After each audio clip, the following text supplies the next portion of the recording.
Hey, Tom Trento, Defend the Border here with another border briefing. This time we have the amazing Chris Burgard, our director of Death County and the River of Broken Dreams. Chris recently was down on the border, the Rio Grande. He has amazing footage for us today. Chris, how you doing? Every day is Christmas, Tom, every day.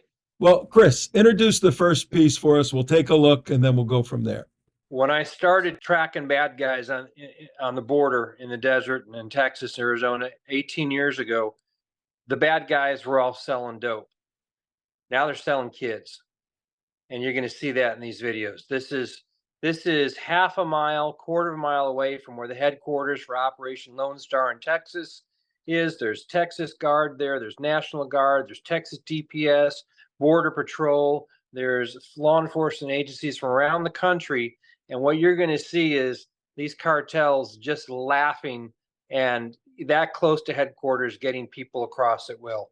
So this first clip we're going to look at, I think this child was about 10 or 11 years old. He was heading back across the river through where the razor wire was. The river isn't necessarily that deep, maybe shoulder height, maybe deeper in other places, but the current is what gets you. So this kid started to get caught up in the current, and the cartel scout from the other side, he jumped back in to pull this kid to safety. That's pretty amazing. Why did he's a cartel guy, he doesn't care about humans. Why did he save that kid? The guy could be on a bonus. The more they get across, the more money he makes, and might be, a guy that doesn't want to see somebody get hurt. Or it could be the guy he's working right next to that is a pretty evil person and rapes and kills children before they come across.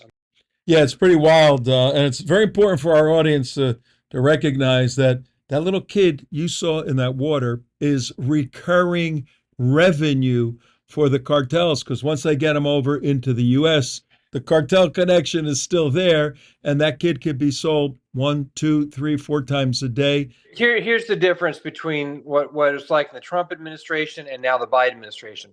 Trump had DNA biometrics. So these unaccompanied children, if they get into America, they put them in a detention center. Guy comes up and says, "Hey, I'm Jose's uncle. I'm here to pick him up." Really? Well, take this DNA test and prove to me you're related to this kid. Or I'm Jose's dad. Prove to me you're related to him. And if the biometrics don't match up, that child stays safe in protective custody. We don't have that. That was one of the first things that the Biden administration threw out. So now it's back to, hey, I'm Jose's dad. Okay, here you go. Here's Jose. And you have to understand, just since Biden's been in office alone, we have over 365,000 unaccompanied children. In addition to, they've lost another 96, almost 86,000. I mean, this is outrageous numbers. Where are those kids? Those kids are being trafficked. Go ask Michael Yon. Go ask Ann Vandersteel. The president of the United States of America has become the largest child trafficker in the history of the United States. The United States government is complicit in the trafficking of children with these Mexican cartels. And it's. I know you've probably said it 1,000 times, but if they bring over a load of dope, somebody snorts a line of coke, does a hit of fentanyl, it's gone. They sell it one time. You can bring a 6, 7-year-old child over, and you can sell that child 10 to 15 times a day. Unbelievable, Chris. All right, what else did your camera capture when you were at the Grand River down there? So you're going to see there were some cartel scouts that were pretending to be fishermen, and they'll sit out there and they fish, but they never really catch anything. At least I've never seen them catch anything. And we watched them observing when the Border Patrol boats, the big fan boats, when they would go back and forth. And after one went downstream to do a patrol, they brought over this load, which was 2 adult women and a bunch of kids. And several of the children, they're about 15 years old. Several of the children came up. They don't have parents in the United States. And this one woman came across, a little 5-year-old girl, just the sweetest little girl, came over, and it was pretty tough getting through the current with the girl. And the oldest woman, my Spanish isn't good enough to find out why she was crying, but she couldn't stop crying. And she wasn't crying happy tears. She was scared of something.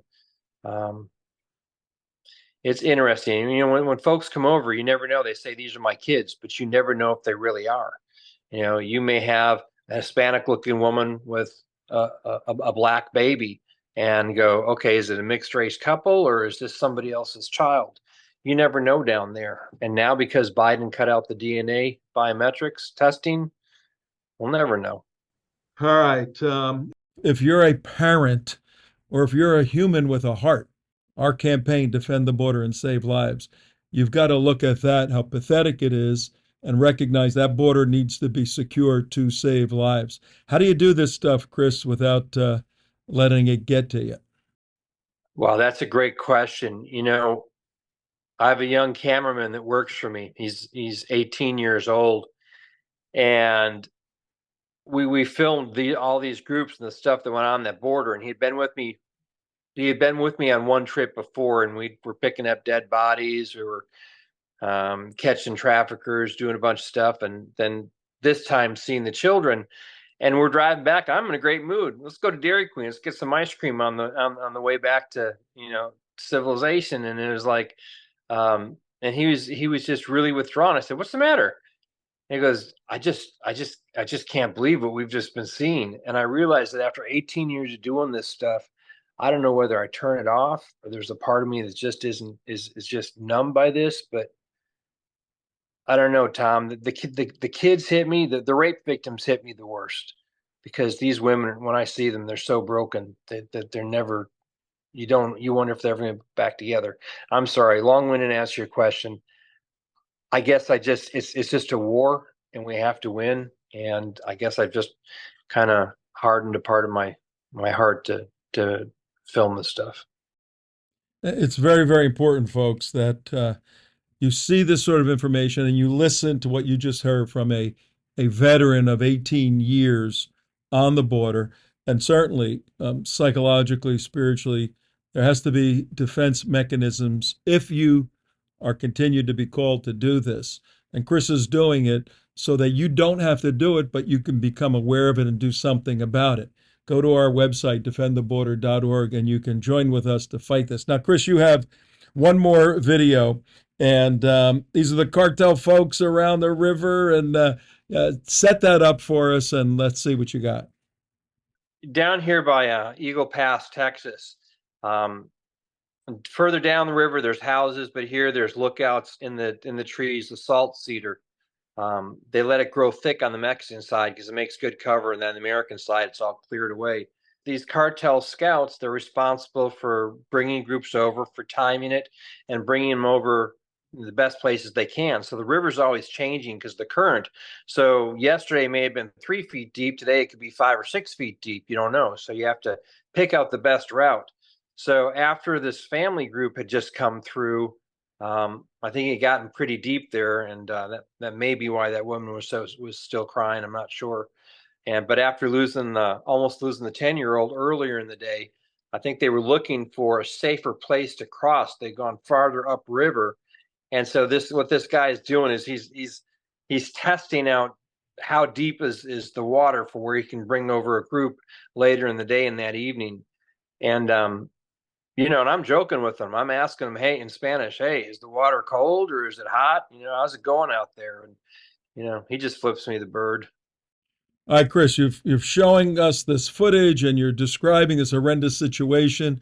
What is Joe Biden's end game? Where is this administration with their open border policy and their insane activities? What do they want? What are they doing? We're seeing the southern border just be eliminated, be gone.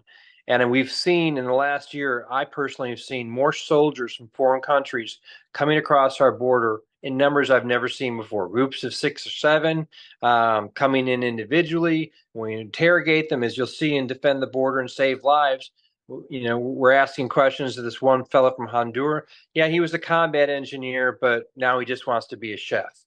We're letting in, and these soldiers that we were filming were coming in from Honduras, Venezuela, Guatemala, and Cuba.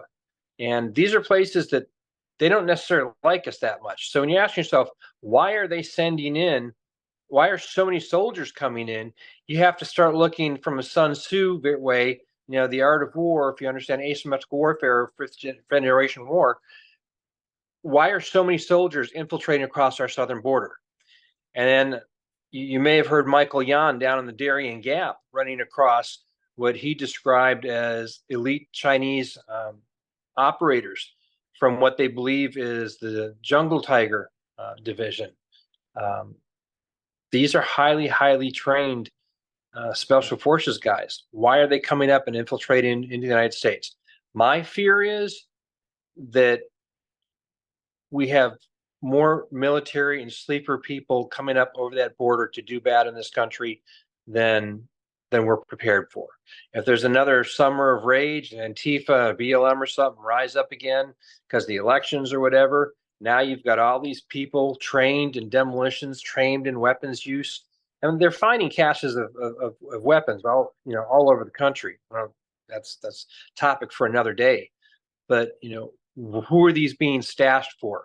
I have a very grave concern from a strategic military perspective that we're being infiltrated on our southern border with military forces, and that could be a very bad thing for this nation. Yeah, it's amazing, Chris. And folks, I know it's a bleak situation that Chris is painting, but it's real. We just returned our team, Defend the Border team from Israel. We were in a Hezbollah tunnel. And our information is that Hezbollah is teaching the cartels how to build tunnels. So, Tom, you brought up something really relevant about being in Israel and talking about Hezbollah made tunnels and how they were coming over and teaching the cartels how to engineer tunnels. Back in 2006 and 7 in Hudsworth County, West Texas, Sheriff Arvin West was getting intelligence from across the border that the Sinaloa cartel guys were being trained in how to make explosives and IEDs from Hezbollah guys that were sitting over there waiting to come across the border. So they have been partnering up and working with Mexican cartels, and that's nothing new. You look at fentanyl, you look at heroin. That was the CCP working with Mexican cartels to bring that stuff over. Now they're using Albanians and Ukrainians. I mean, it is the international criminal love fest is on our southern border right now as we speak. all right, folks, this is real stuff. It's designed to awaken Americans. It's scary, but figure out where you fit in helping solve the problem. And the best way to start to do that, go to defendtheborder.org. Watch our movie, Death County and the River of Broken Dreams. Join with us. And if you can donate, we need help, obviously, in that area. But once again, Chris, keep up the great work. We'll catch up with you in about a week for our next border briefing.